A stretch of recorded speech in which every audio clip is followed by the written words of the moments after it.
Gripsou est l'un des monstres les plus terrifiants de Stephen King depuis des décennies, mais là aussi un ennemi bien particulier qui a une présence dans la série. Allons, c'est l'heure de l'histoire, mon poulet au miel. On ouvre les petits volets. Cœur vaillant, œil sur la balle, on ne peut pas perdre.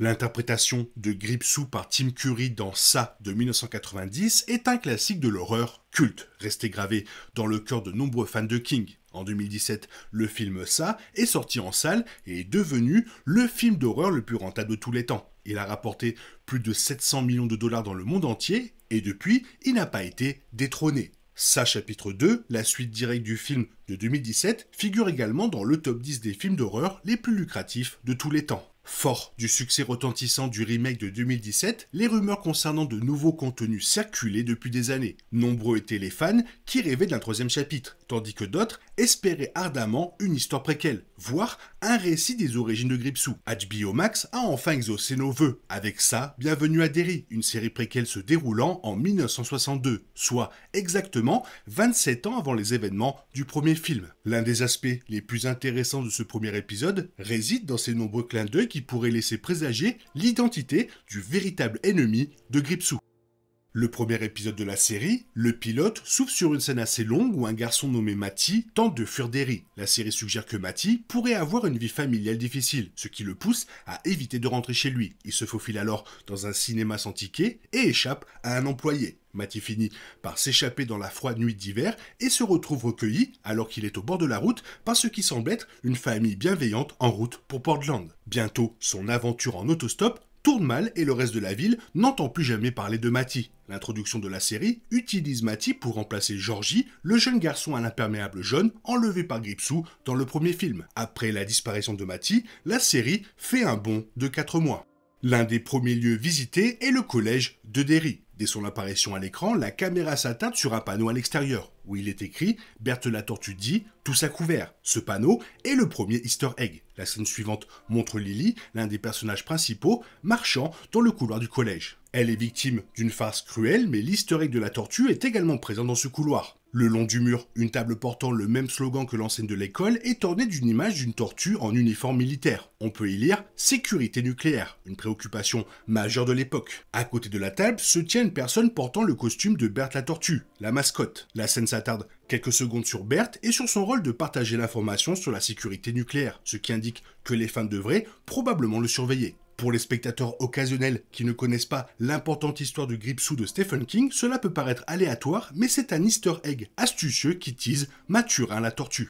Le costume de Berthe la tortue n'est cependant pas le seul easter egg sur le thème de la tortue à apparaître dans le premier épisode. Plus tard, on a un flashback de Lily passant du temps avec Matty avant sa disparition. Matty emmène Lily dans sa cachette secrète qui surplombe la ville et offre une vue imprenable. Ils ouvrent tous deux des boîtes contenant ce qui semble être du Cracker Jack et en sortent les cadeaux. Lily reçoit une figurine de fusée et Matty un porte-bonheur tortue qu'il offre à Lily. Une référence aux tortues peut passer pour un clin d'œil amusant à l'univers complexe de Stephen King, mais deux références dans le même épisode semblent un peu trop évidentes. De plus, ces deux références surviennent à 10 minutes d'intervalle. Lily porte toujours avec elle le porte-bonheur en forme de tortue. Il est accroché à son bracelet et elle le regarde à plusieurs reprises au cours de l'épisode. Ce n'est pas seulement la présence des tortues qui évoque Mathurin, mais leur importance dans l'histoire.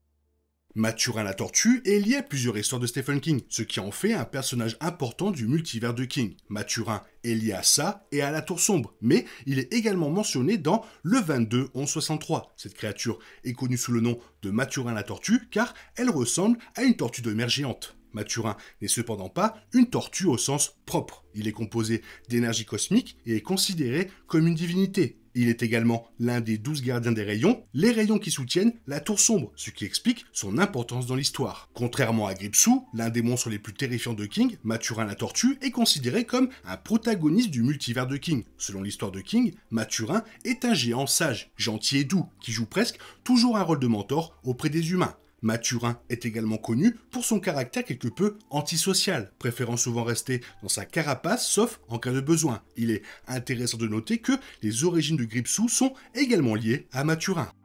Maturin est une ancienne divinité qui existait bien avant le multivers de King. De ce fait, il est la principale raison de son existence. Il est sorti de sa carapace pour vomir, ce qui a créé l'univers principal. En vomissant cet univers, Maturin a également libéré du néant la créature appelée Sa. Avant cela, Sa avait déjà été l'adversaire de Maturin. Il le désigne même comme son frère, suggérant que Gripsou est également un être cosmique, apparenté à un dieu. C'est logique, après tout, nous avons déjà vu de quoi Gripsou le clown dansant est capable à maintes reprises. Là où Maturin est sage, gentil et bienveillant, c'est tout le contraire pour ça.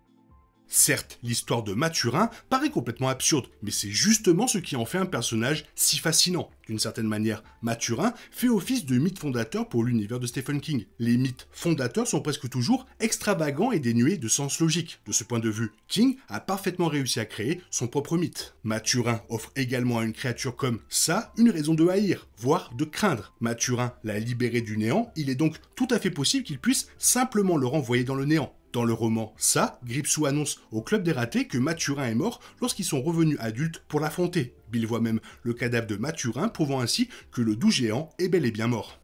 Maturin agit principalement en spectateur dans le roman Ça, mais il aide Bill et le Club des Ratés. Étonnamment, malgré son importance dans l'histoire de Gripsou, la mini-série de 1990 avec Tim Curry ne le mettait pas en scène. Il n'apparaissait pas non plus dans Sa chapitre 1, ni dans Sa chapitre 2, mais on trouve plusieurs références à la tortue dans les deux films. Dans une interview, Andy Muschietti a expliqué la présence de nombreuses références à la tortue dans Sa chapitre 1. Il a déclaré « Je voulais suggérer la présence de la tortue dans ce film comme une force du bien qui tente de protéger les enfants. » Il avait même prévu de faire apparaître le personnage à l'écran. Toutefois, Maturin n'apparaît finalement pas dans les films. D'après une interview, la scène a été tournée mais coupée au montage. Une scène dans Sa chapitre 2 aurait repris celle du premier film à la carrière. Le Club des Ratés aurait plongé et rencontré Maturin. Il n'explique pas pourquoi cette scène a été supprimée, mais c'est probablement pour se concentrer sur les personnages humains plutôt que sur l'univers du film. Cela dit, Muschietti a exprimé le souhait de l'inclure dans sa version Director's Cut, si jamais elle voit le jour. Malgré la suppression de la scène, il reste beaucoup de easter eggs dans les films, comme la tortue Lego de Bill, la tortue sur le papier peint de la maison de Bill, la tortue qu'un des ratés aperçoit dans la carrière, un autocollant de tortue sur le livre de Beverly, la peluche tortue sur le bureau de Ben à l'école, et la statue de tortue devant la maison de Ben à l'âge adulte.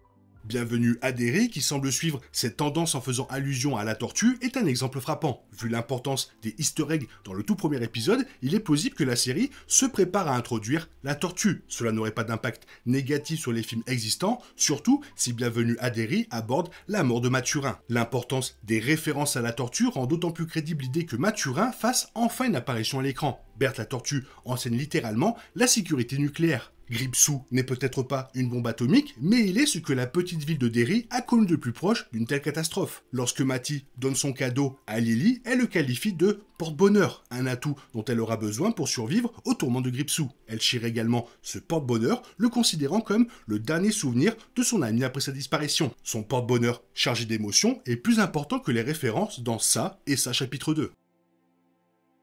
Il y avait vraiment pas mal de easter eggs dans le premier épisode de Sa Bienvenue à Derry, mais peut-être que vous ne les avez pas vus. En tout cas, celui de Maturin la tortue est assez cool, et peut-être qu'on le verra dans la série. Toi, qu'est-ce que tu en penses? Fais-moi part de ton avis dans la zone commentaire, sinon comme d'habitude, bisous bisous, bye bye. Il est impossible de compter sur les autres de nos jours, on est obligé de tout faire soi-même. Je me trompe? Rien de grave, j'avais tout prévu. Où va le monde, je vous le demande.